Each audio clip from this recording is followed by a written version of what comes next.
इस दुनिया में ऐसे कई रहस्य आज भी मौजूद हैं जो इंसान को हैरत करते हैं, जो इंसान को हैरान करते हैं। कई बार कुछ चीजें विज्ञान से भी परे लगती है, लेकिन इंसान उसे खोजने की कोशिश में जुटा रहता है। हम हिमालय पर्वत की ही बात करें तो ये किसी रहस्य के भंडार से कम नहीं है। हिंदू धर्म में तो हिमालय से जुड़ी कई मान्यताएं भी मौजूद हैं।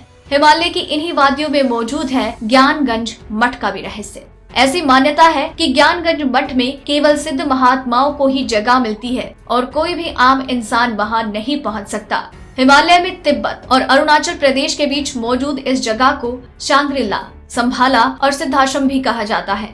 ऐसा कहा जाता है कि यहाँ रहने वाला हर कोई अमर है और उसकी कभी मृत्यु नहीं होती।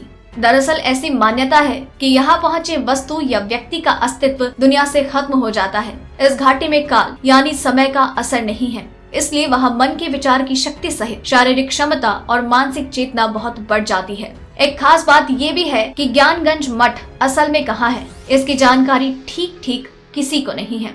सिर्फ भारत में ही नहीं बल्कि तिब्बत में और बौद्ध भिक्षुओं में भी इसे लेकर खूब बातें होती हैं। मान्यता तो ये भी है कि सिद्ध बौद्ध भिक्षु यहाँ पहुँचने में कामयाब रहते हैं, लेकिन किसी को यहाँ का साफ रास्ता नहीं पता।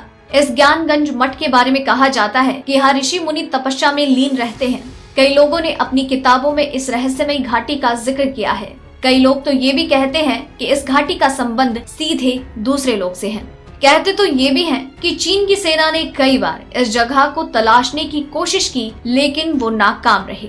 इस सिद्धाश्रम या मठ का जिक्र महाभारत, वाल्मीकि की रामायण और वेदों में भी है। अंग्रेज लेखक जेम्स हिल्टन ने भी अपने उपन्यास लास्ट होराइजन में इसका जिक्र किया है। ज्ञान मठ गंज केवल कल्पना है या फिर वाकई में ऐसी कोई जगह है, इसे लेकर अभी तक कोई भी ठोस जवाब मौजूद नहीं है। स्थानीय लोक कहानियों में भले ही इसका जिक्र होता रहा है, लेकिन कई सिद्ध पुरुषों ने भी दावा किया है कि वो उस जगह पर जा चुके हैं। इस जगह को लेकर एक अंग्रेज कर्नल LP फेरेल की बात भी सामने आती है। फेरेल ब्रिटिश शासन में हिमालय की दुर्गम पहाड़ियों में तैनात थे और उन्होंने यहाँ कुछ अजीबोगरीब अनुभव भी किया, जिसका जिक्र उन्होंने बाद में पत्रकारों से किया। आपको ज्ञानगंज मठ के बारे में जानकारी ये कैसी लगी, हमें नीचे कमेंट सेक्शन में जरूर बताइएगा। और आप तक ऐसी कई और दिलचस्प और मजेदार खबरें हम हर रात 9 बजे यूं ही पहुंचाते रहेंगे, इसलिए चैनल के साथ बने रहिए। डेली ट्रेंडिंग न्यूज की रिपोर्ट सब्सक्राइब करें हमारा चैनल ऐसी ही लेटेस्ट और इंटरेस्टिंग न्यूज के लिए।